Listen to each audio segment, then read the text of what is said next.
Hello, hello. Welcome back to another episode of the Black on Black Education Podcast. Without further ado, we will have our guest, as we do every single week, introduce themselves and let the people know who they are, what they do, and why they do it. Hey, what is going on? I'm your boy, Courtney Starks, talk show host, CEO, and founder of Courtney's Corner. We are a company and brand that focuses on impacting lives and sharing the stories of the voices that are not being heard, stories that are not being told. And I do it because I want to.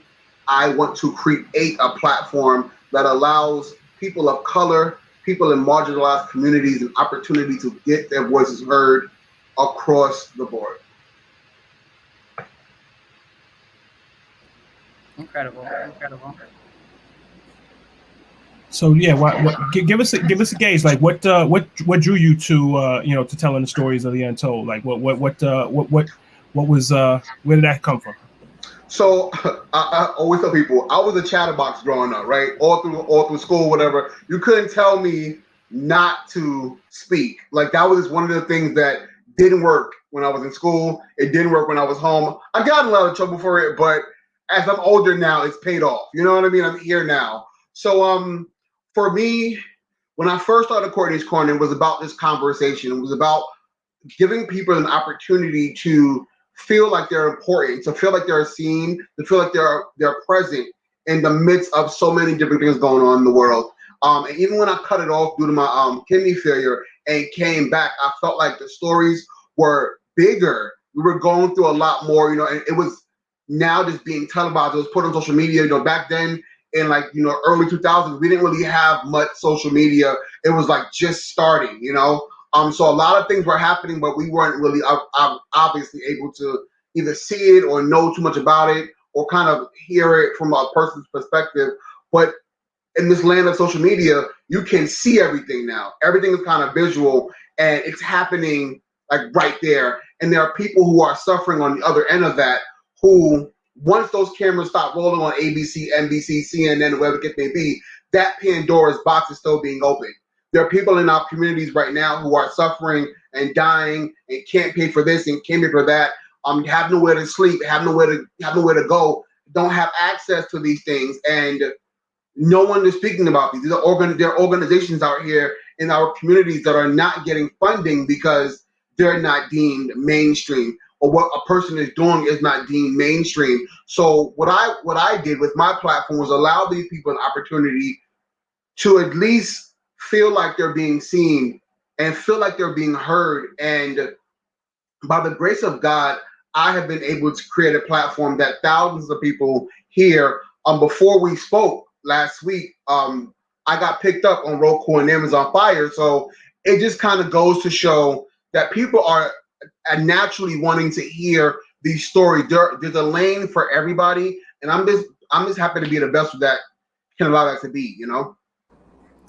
We're not gonna just slide past that like you didn't just say what you just said. Hold on. You were picked up by whom now? Just one more time. So last week, my what was supposed to be a summer series last year has now been picked up on Roku and Amazon Fire. So shout out to the people over there, the developers over there who saw my show, who believed in what I was saying, who believed in my vision, and allowed it to be picked up on a bigger scale. I really do appreciate it. Ugh, incredible. Congrats, man. Thank you. It's just, it's so, I'm getting feedback. Is anybody else getting feedback? No. I did hear a little bit of feedback, yeah.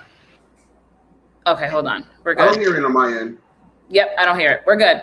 We'll cut it out. Not a worry.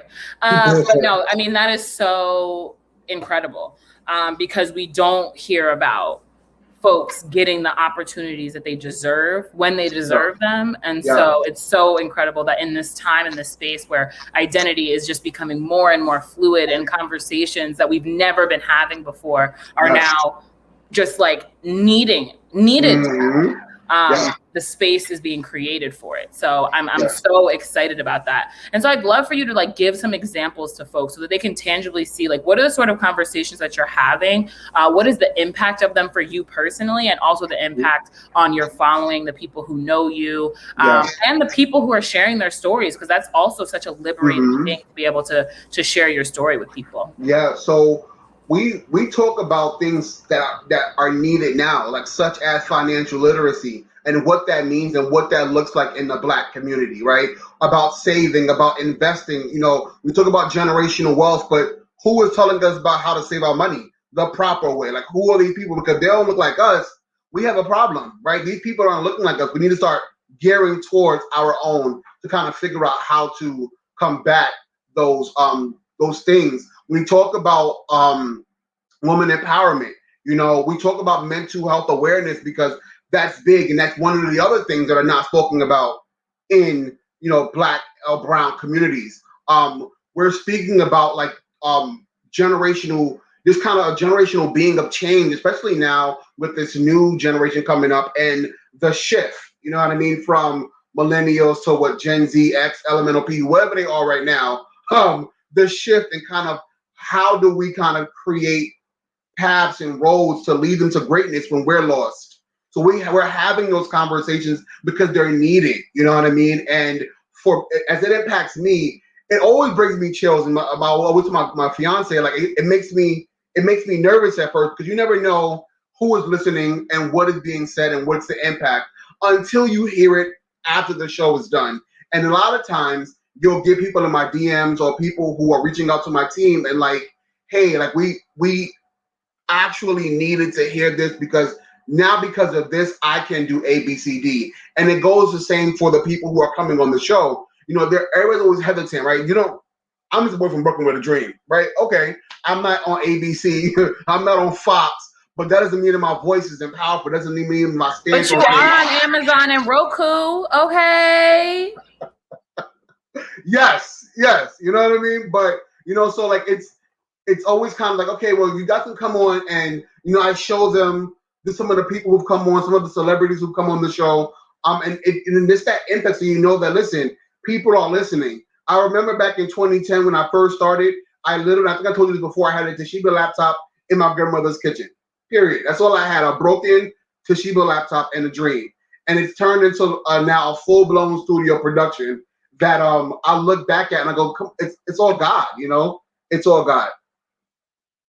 Definitely, man. Love to hear it. It's the story is important. Man, we this is the Black on Black Education podcast. So, you know, we focus so much of our attention on education and what happens in schools and things to that effect. And, you know, I can't help but think, you know, what if students got guided through, you know, some of the process that you've got the opportunity to walk through? What if students were exposed to the conversations that you're having? You know, so many people walk out of school literally without, you know, I used to say balance a checkbook and nobody knows that anymore, so we don't have to really worry about that part. You know, but just some of the basic understandings of credit and financial literacy and community building. So do you do anything, any work like within schools where you're kind of bringing some of the messages that you're discussing with your you know, audience? That have you focused any of your attention on how to get the messages into young people's ears?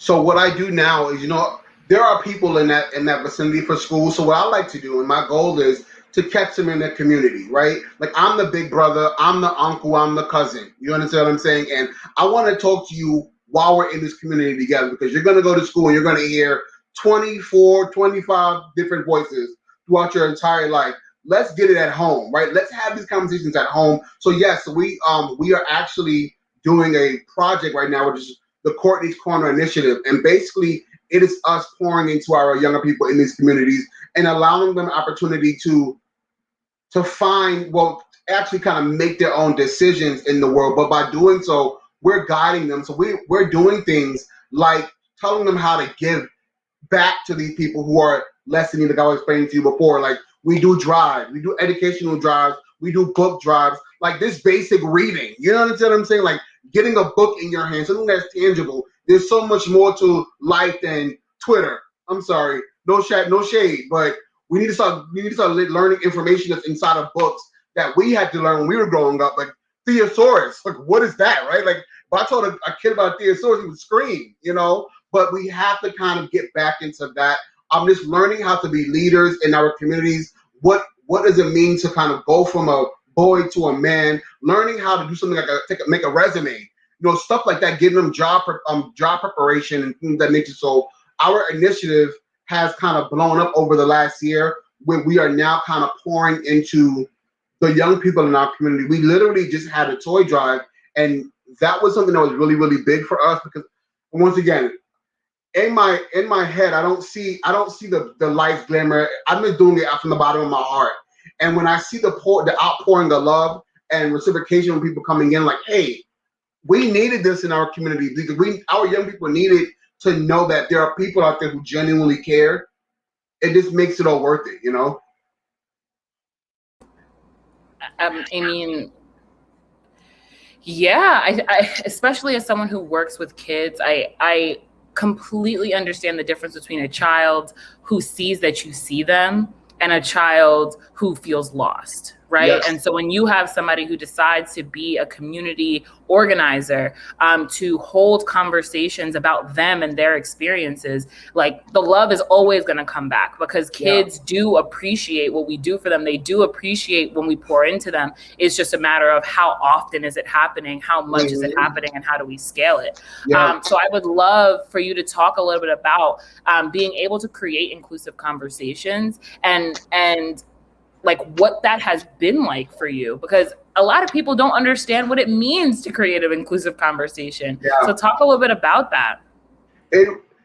Because I started it, I kind of rebranded this again last year. It was a little bit hard, right? Because you figure we didn't have space for anything. Everything was kind of shut down. It was you, virtual, on a computer, kind of like wanting to spill these things. And I felt like, especially for our young people, that had to be the hardest time for any young person to go through, because you're dealing with that social separation, right? Is that enough? You're not communicating when you're in school because you don't feel like no one relates to you. You're going through that age in life where you're like, okay, no one understands me, or you're in a situation where home is not the best. Physically, spiritually, mentally, you're not in a good situation. So kind of being home was hard. So when we were able to kind of like peek our heads outside, we took a chance, we ran for it. Like, come on, let me show you what this side of life looks like, where people genuinely love you and care for you just for you being yourself. It really tugged at my heartstrings when I first started like including young people in the conversation, because to hear them kind of say these things like, I don't feel seen, I don't feel loved, this is what's going on at home, I'm struggling with this. And it makes you, I didn't have to go through that growing up. Thankfully I was guided by strong men and women who poured into me, whether it be in school, church, at home. So to hear these things, it hurt, you know what I mean? And I felt like somebody has to be the one to do it. We can't keep waiting for, ABC to come from the sky and just make it happen. We have to start at the homes, you know what I mean? So creating these inclusive conversations kind of broaden their horizons to allow them to know that I don't have to be afraid to come into my neighborhood. I don't have to be afraid to live here. I can take pride in my community because there are people in these communities who are giving me purpose, who are allowing me to find what I need to be able to be successful elsewhere, outside of it being an educational setting, if that makes any sense. Yeah, it makes a lot of sense. And I mean, when you speak to, educational setting, sometimes we think about the fact that, school can be like dodgy. It could just have kids can have a negative connotation to it right from the beginning. If they go to the place and it's not fun, if it doesn't feel community led, if it doesn't feel associated with or attached to the things that they really enjoy, or the things that they that are practical to their life, then it's not the space that we need it to be. Right. And so I don't know whether all your work is done.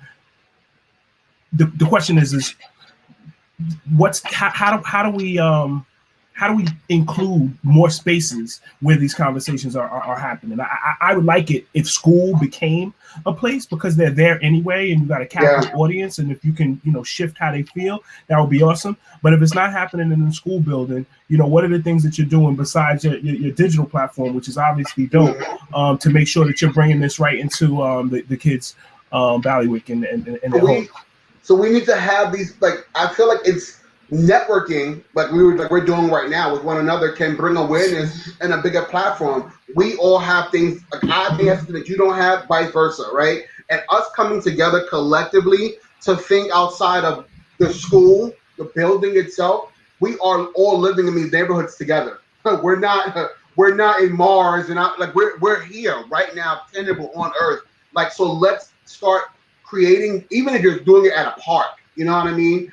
Starting from a park, going to a library, going to somewhere where you can meet them where they're at, a basketball court, a football court, going to places that feel comfortable for them, and then kind of teaching them about these things, in regards to community, allowing all of them to come together. I always say, kids can relate so much more towards being into a gang. They can lean more toward going to a gang or doing the wrong things.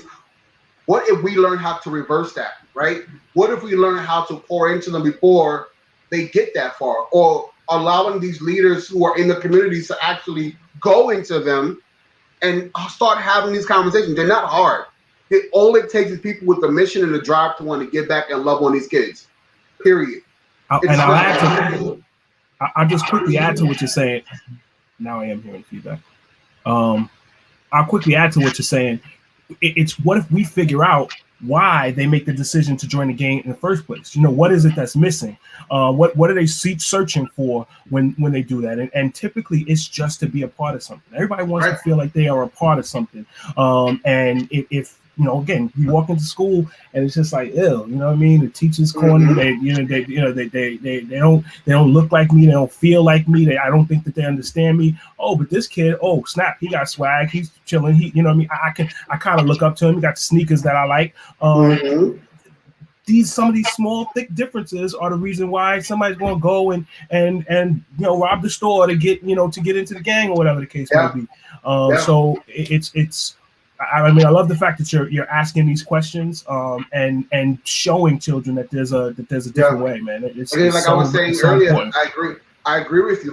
Just being seen, being heard, and being loved, right, can change a person's mindset in a heartbeat. And it needs to be continuous. You know what I'm saying? It's not just throughout the school year or maybe once a month. It needs to be something we're doing.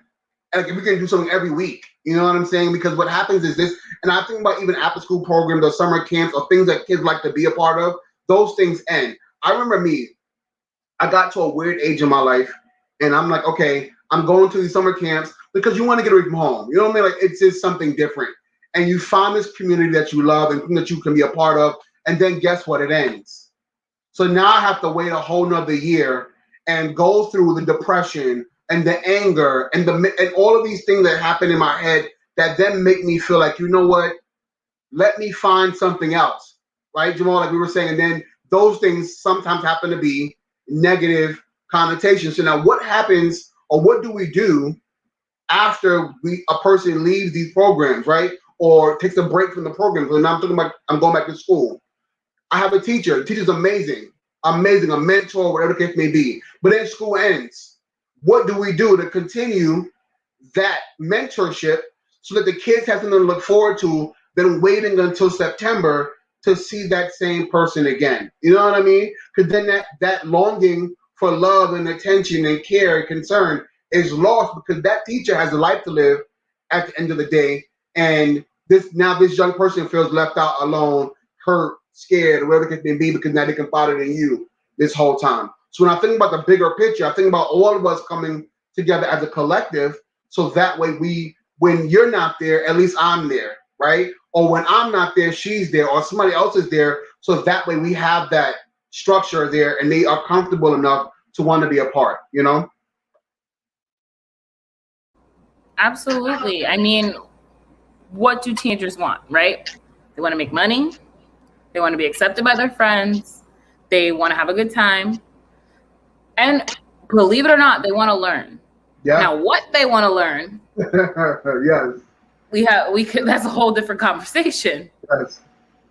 But what you're talking about is community education. What you're talking about is collectivism in terms of it's all of our jobs to make sure that we advance. It's all of our jobs to make sure that this person knows this thing.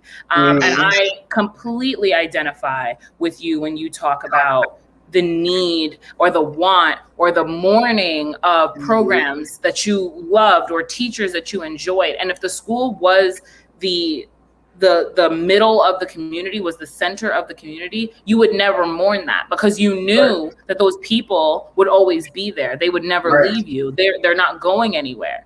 But unfortunately, in our current system, we're looking at teachers who are coming in, they're leaving. They don't live here, so you're not going to see them at the grocery store. You're not going to see them at the supermarket. You're not going to see them at church on Sunday. You're not going to see them walking up and down the block. I have seen multiple of my students walking up and down the block. And so it is so much bigger than like, okay, let's change the curriculum this way, or let's have a conversation about this. It is really a conversation of how do we make education the center of our communities. And so just like talk a little bit about how your conversations and your ability to relate to people, your ability and you're just like overall wanting to increase the connections that we have in our communities.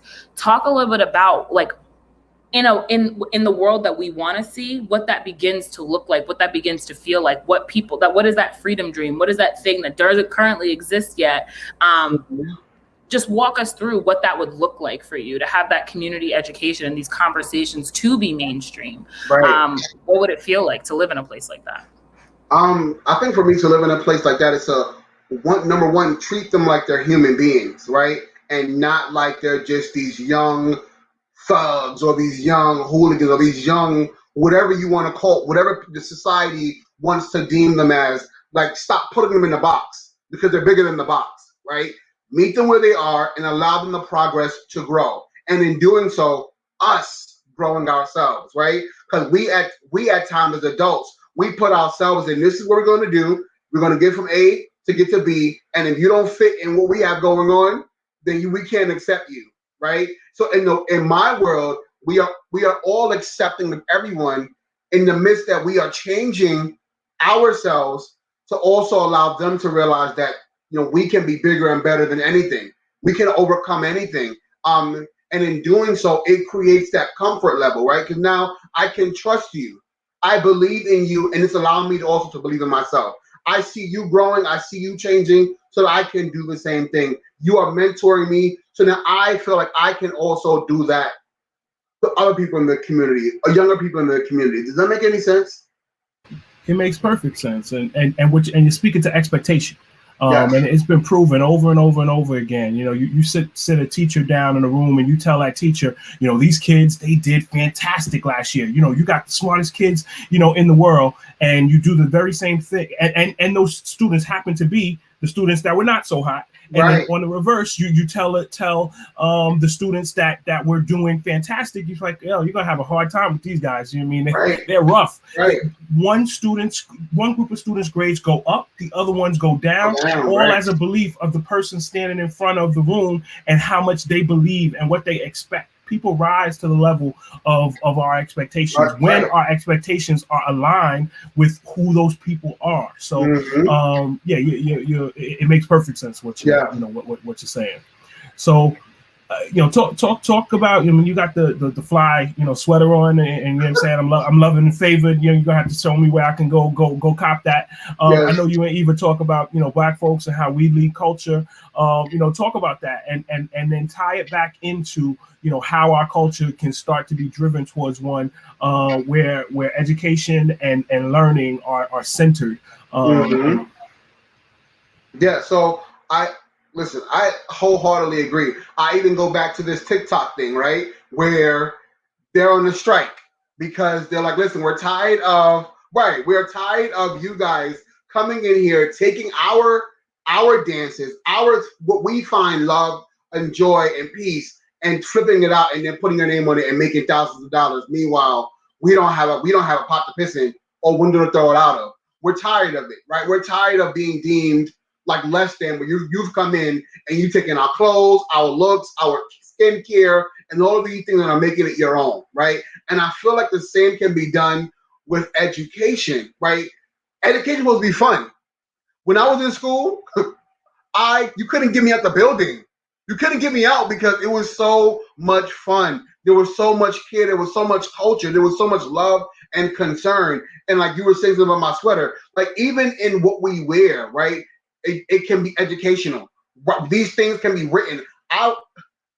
Somebody sponsored me with this, and it says favorite. But can't it say something that's educational on here that can be dope? But it's all favorite. That's educational. But what does favorite mean? How are you favored? Like how am I favored? Right. You know what I'm saying? I think about manifest, like words like that. You know what I'm saying? Like powerful. You know what I mean? Beautiful, like things like that, so that we can be reminded of just how powerful we are and how smart we are, instead of being thrown into a world that tells us you're good, but she's better, or he's okay, but you will probably have to compete against him next year. Like, no, who says that has to be? Like, we are all in this together and we can all win. There's space enough for all of us. You know what I'm saying? But if our kids don't realize that, or are not being told that over and over and over again, then they're lost. You know what I'm saying? Or they're going to feel like they're going into these systems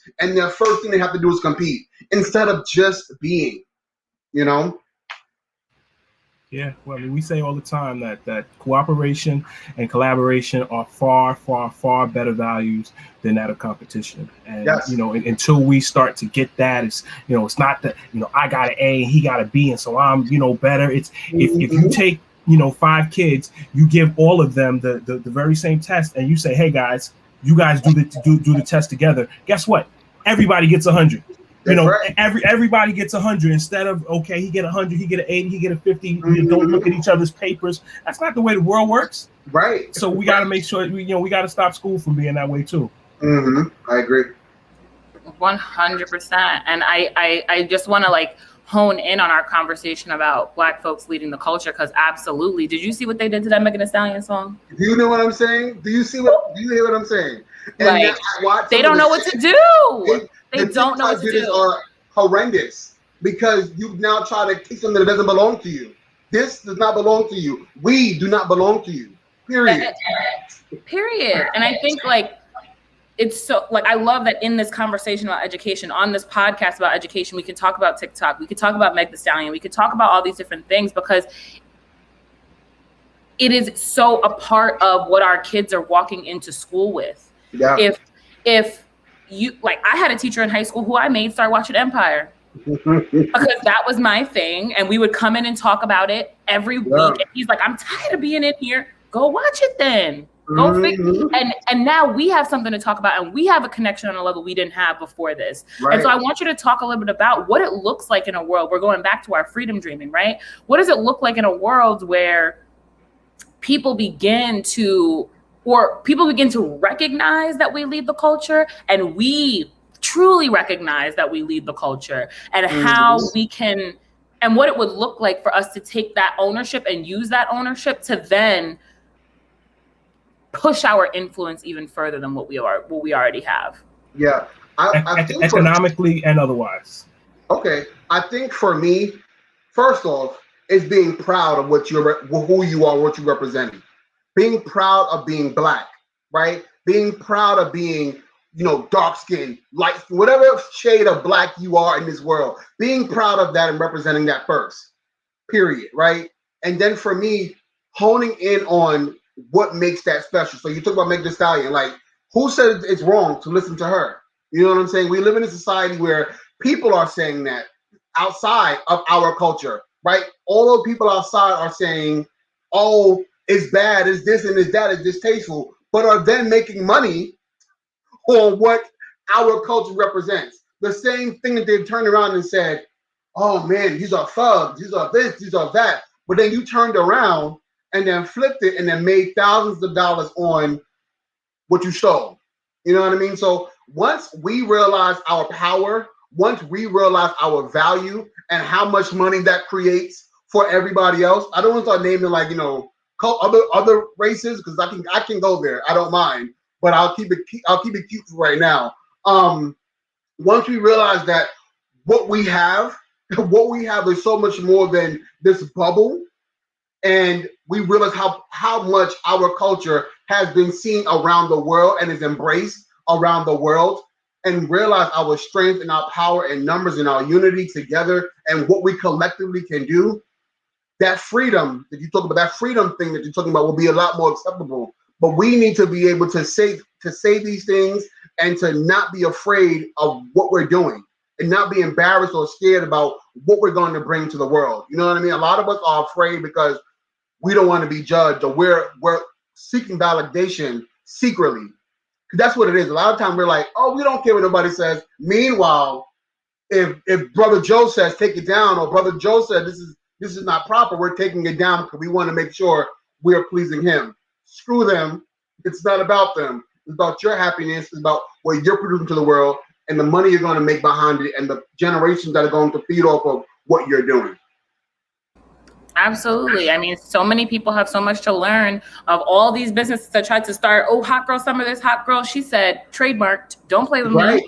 And so I think that, again, there's so much to learn. I'm teaching economics next year. Best believe that's going to be in there, because it's so important for us to have a conversation about, well, who gets to have ownership over what, and who gets to profit over what, and who gets to do, like, I think we very much, well, the rappers are this and the execs are this, and this is how it works. The basketball players are this, but the coaches are this, and the owners are this. And so we have to begin to unpack and say, no, it's because it is this now doesn't mean that it is this forever. Right. And so I would love for you to also be able to talk about, in this moment where we're discussing the culture, we're discussing education, we're discussing our communities, talk about why it's so important for you on your platform, but also just in your everyday life, to give people their flowers while they're here, and talk about why that notion that is in pop culture right now, where we talk about so much in pop culture, talk a little bit about why that's so integral to getting to the community education space that we want to get to. Mm-hmm. Because once again, and I'll say this one more, I'll say this all day, it allows people to know their importance, right? It's just those things that sit in you. If you hear it enough, you're going to believe it, right? If people are telling you this enough, you're going to believe it. So even on my platform, when I pour flowers, it is genuine. I'm letting people know how important they are, not only to me, but to the world around them, to the people in the community. Because if you hear it enough, you're going to believe it. A lot of times we're walking on eggshells. We're walking afraid because we don't know how people are going to take us. You know what I mean? And sometimes you need that reassurance, like, yo, brother, you're it. Sister, queen, you're it. We need to start uplifting these people, and it goes back to them creating in that educational space. If you tell somebody, listen, you are smarter than ever, you're going to pass this thing, you are my friend, you are the best at this, you are the best at that, you're going to be this next thing, you're going to be this next graduate, you're going to do this. It allows them to start believing it. And not only do they start believing it, they start saying it out of their mouths. You know what I mean? So on my platform, I try my best in doing the most in celebrating our people, especially our people. And I've had all races on the show, but our people, so that they don't never forget their importance. And at the end of their journey, at the end of whatever they're doing, they can look back and say, you know, I made an effect because somebody once told me how powerful, how strong, how mighty I am. You know what I mean? Yeah, man. It's I've heard it stated that when you come into somebody's life, or when somebody comes into yours, you know, they're either going to be an anchor or an engine. And you're talking about people being engines, like, you know, like turning on the engine and being the wind beneath somebody's wings, like helping them fly like they can fly, because each and every one of us can fly, man. You know, it's if you're not flying, it's because there's anchors right now, and that could be people, that could be habits, that could be things that you didn't have the opportunity to learn, that are holding you back. And so as people, even just, you know, using that as a as a visual to say, Dad, what are the anchors that are, that are whole, oh snap, I can let go of that one. Oh, I can let go of that one. When we start to do that, then people will start to fly, and then the more people in our community that start to fly, we start to fly together, and then the whole thing lifts up, man. And I see it happening.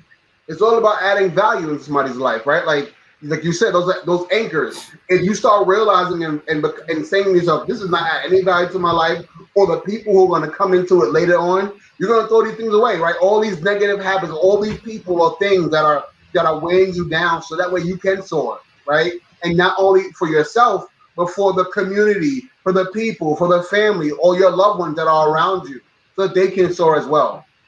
Big facts. Big facts. I mean, that's the dream. That's the freedom dream, right? It's not that, all of the problems of the world get eradicated, as crazy as that would be. I don't think my grandma's, I mean, my great grandchildren are going to see that. But the more people who decide that it's no longer acceptable to uplift yourself without uplifting others, then we're going to start to see your freedom dream, our freedom dream begin to come true. So we could talk all day. I already know that. But I would love for us to kind of hone in on our last question, which is always the same. You become the interviewer, we become the interviewee, and you get to ask us a question about the topic or whatever else you want to ask.